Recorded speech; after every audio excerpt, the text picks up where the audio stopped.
In the cosmos, Earth's celestial name is Urantia. Taken from the Urantia book, given to us from celestial beings revealing the mysteries of God, and the origin and history of our world, tell us this about religion. Religion is not grounded in the facts of science, the obligations of society, the assumptions of philosophy, or the implied duties of morality.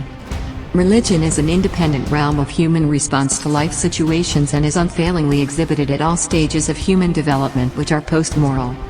The people of Urantia continue to suffer from the influence of primitive concepts of God.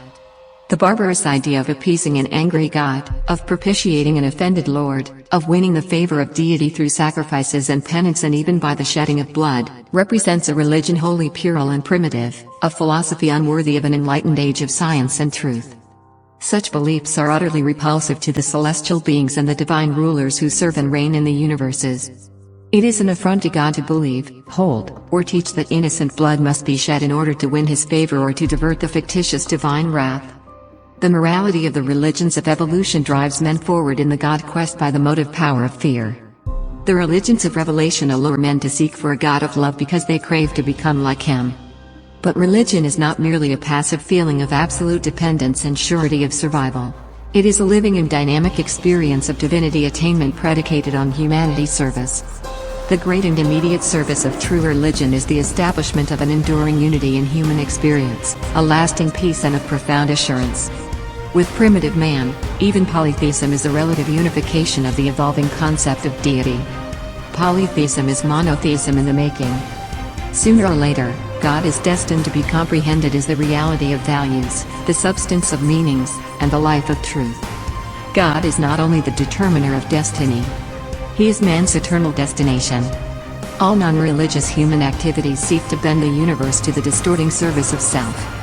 The truly religious individual seeks to identify the self with the universe, and then to dedicate the activities of this unified self to the service of the universe family of fellow beings, human and superhuman. Jesus of Nazareth was a religious man who by faith, achieved the knowing and the doing of the will of God. He was the most truly religious man who has ever lived on Urantia. The time is ripe to witness the figurative resurrection of the human Jesus, from his burial tomb amidst the theological traditions and the religious dogmas of 19 centuries. Jesus of Nazareth must not be longer sacrificed to even the splendid concept of the glorified Christ. What a transcendent service if, through this revelation, the Son of Man should be recovered from the tomb of traditional theology, and be presented as the living Jesus to the church that bears his name, and to all other religions.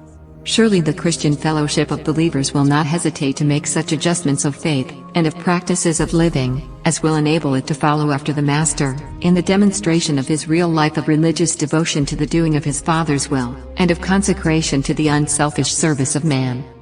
Do professed Christians fear the exposure of a self-sufficient and unconsecrated fellowship of social respectability and selfish economic maladjustment? Does institutional Christianity fear the possible jeopardy, or even the overthrow, of traditional ecclesiastical authority, if the Jesus of Galilee is reinstated in the minds and souls of mortal men as the ideal of personal religious living? Indeed, the social readjustments, the economic transformations, the moral rejuvenation, and the religious revisions of Christian civilization would be drastic and revolutionary if the living religion of Jesus should suddenly supplant the theological religion about Jesus. God-knowingness, religious consciousness, is a universe reality, but no matter how valid or real religious experience is, it must be willing to subject itself to intelligent criticism and reasonable philosophic interpretation. It must not seek to be a thing apart in the totality of human experience.